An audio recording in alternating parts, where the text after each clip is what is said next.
Topic po natin, mga pagkaing mabuti sa atay. Okay, mga good foods for the liver. Alam nyo, dumadami may liver disease ngayon.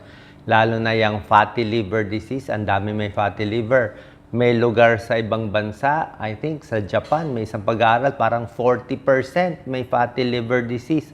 I'm sure sa Pilipinas, pag na-check lang ng ultrasound ang liver, maraming may fatty liver. Marami rin tayong may liver cirrhosis. Sa Pilipinas, lakas uminom ng alak sa atin, di ba? So, bago ko bigay yung mga good foods for the liver, magugulat kayo sa listahan natin. Mamaya, meron ding mga bad foods for the liver, tuturo ko rin. Ang liver ay pinakamalaking organ, solid organ ng katawan. Nandito siya sa may right upper quadrant. Okay? Pinakamalaki yan, solid. Ang trabaho ng liver, alisin o i-metabolize yung mga toxins. So, pag uminom tayo ng gamot o yung iba uminom ng alak, siya ang parang pinapawalang bisa na niya. Siya nang may metabolize bago mailabas ng katawan. So, finifilter niya, tinatanggal niya yung toxin, ginagawa niyang harmless yung mga nai-ingest natin na gamot at pagkain. Pinaprocess din niya mga nutrients sa katawan. Okay? Pag nasira ang atay, anong mga sintomas? Yung pinaka-obvious, yung maninilaw. Madilaw yung mata, jaundice, madilaw yung katawan. Pero ang early stage, hindi mo mamamalayan, parang mahina lang. Laging pagod. Laging pagod. Laging may sakit, parang may sakit, hindi makatulog, maigi. Tapos, yun na nga, naninilaw. Tapos, nag-iiba kulay ng ihi, nagiging dark colored ang urine. Pag medyo malala na, lumalaki na ang tiyan. O, masakit na dito sa may kanan, lumalaki na.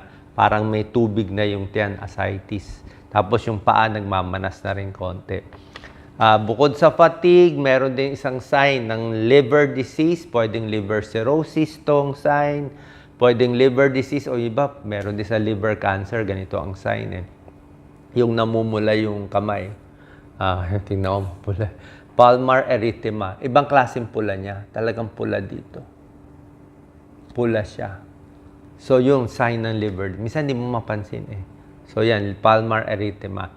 Tapos, may sign din ng liver disease dito sa may tiyan natin sa abdomen. Spider angioma. Di ba? Minsan may nakita. Dapat may drawing ako. Yung spider na, yung maraming paa na manipis. Parang ganun siya. Parang X lang siyang ganyan, no? Nandito. Kulay pula. So, maliliit yan, mga pula-pula dito. Tapos, pag diniin mo yung pula sa tiyan, nawawala. Nawawala yung pula. Tapos, pag binalik mo, lalabas ulit yung spider. Mukha siyang spider. Yun, sign din ng liver disease. Okay? So, ano muna yung mga pagkaing mabuti? O, magugulat kayo sa number 10 natin. Number 1 muna tayo. Siyempre, maganda, oatmeal, number 1. Oatmeal, pampababa ng cholesterol, di ba? Pag mababa ang taba sa katawan, bababa din ang fatty liver disease. So, oatmeal, maganda yan. Number 2, maraming gulay is maganda sa liver, pero isa sa pinakamaganda sa atay, broccoli.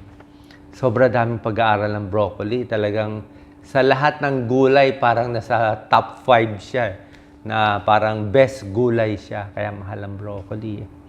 Cruciferous vegetable. Broccoli, anti-cancer. May pag-aaral yan sa US, Department of Agriculture. Meron din siyang tulong sa non-alcoholic fatty liver disease. Lagyan mo ng bawang.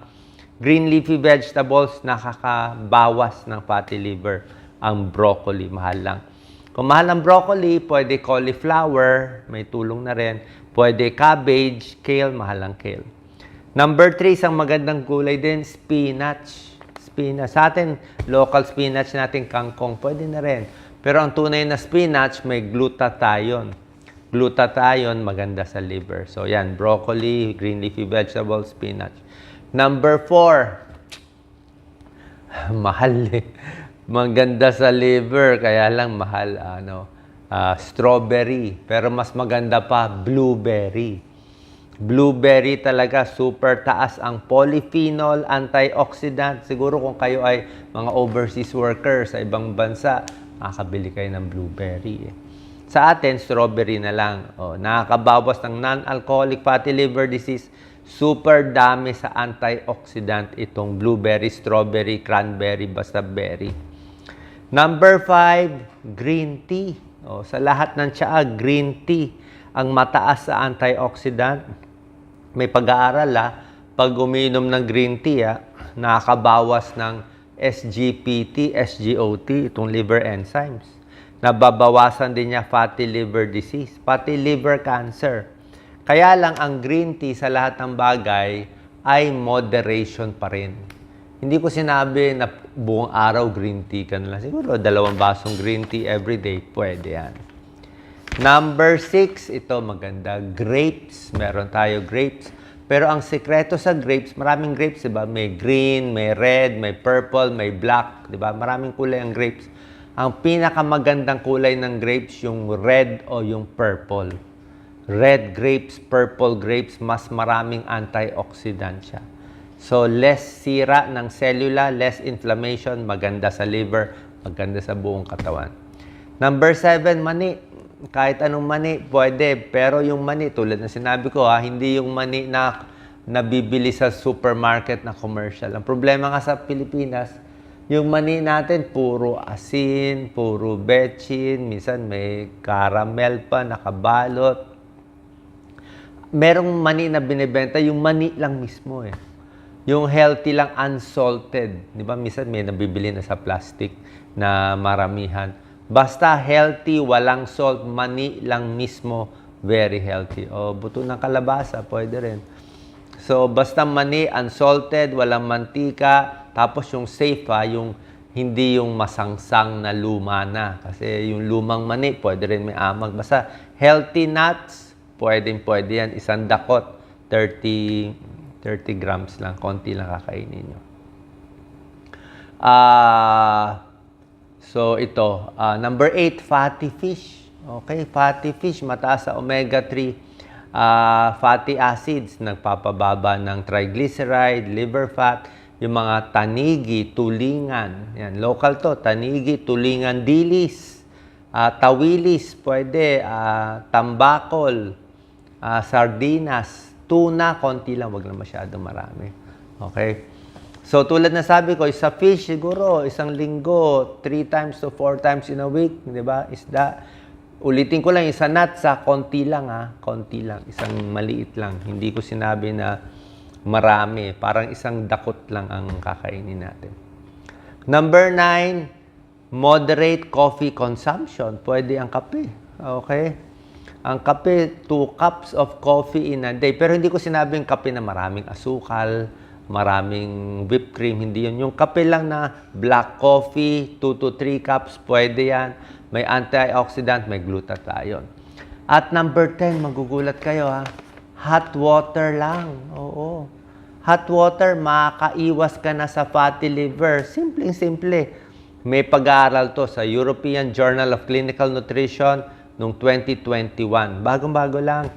Sabi nila, ang mga umiinom ng 7 basong tubig, hot water in a day, pinag-aralan nila sa 16,000 people, nakakaiwas sa fatty liver disease. Okay? So, shocking tubig. Di ba lagi ko sinasabi sa inyo, 8 basong tubig, araw-araw, mas maganda, mas panalo yan. Oo, mabubuhay ka sa 2 basong tubig, 3 basong. Mabubuhay ka, pero delikado ang buhay natin sa konting tubig. Subukan nyo, ikontian nyo. Pag kinontian nyo tubig nyo, pag yung ihi nyo madilaw na, maghintay lang kayo mga 1 month yan. 1 month yan, sigurado ko, magkaka-UTI, magkaka-kidney stone, lahat na ng sakit. Magugulat ka na lang, nag-ipon-ipon na yung mga sakit sa katawan. Bakit? Parang, pwede ko ba i-example? Parang sa kubeta, kailangan flush ka ng flush. Hindi pwede yung kubeta yung walang flush, yung, 'di ba? Para luminis ang katawan, fina-flush out mo 'yan. Para luminis ang ihi mo, mawala ang UTI mo, mawala yung bacteria, kailangan i-flush mo yung kidneys mo. Yung mga may kidney failure, anong ginagawa ng doktor sa ospital? Yung bagong acute kidney failure, tubig talaga. 3 litro nga binibigay isang araw, 3 liters a day. ang 3 liters, 12 glasses, dagdag lang yun ng swero. Pipilitin talaga ipabuka yung kidneys, iihi, ilinis, ibaba yung creatinine. Tayo, ay pa natin uminom ng tubig. Ngayon nga, may bagong pag-aaral.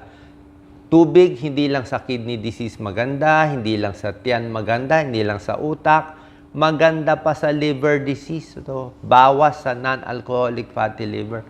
May pag-aaral pa ng tubig, magugulat ka sa heart failure. Hindi yung may heart failure na, yung may heart failure na manas na, medyo hindi na maraming, bawal na maraming tubig. Pero yung wala pang sakit, yung malakas uminom ng tubig, less heart failure din. Bakit?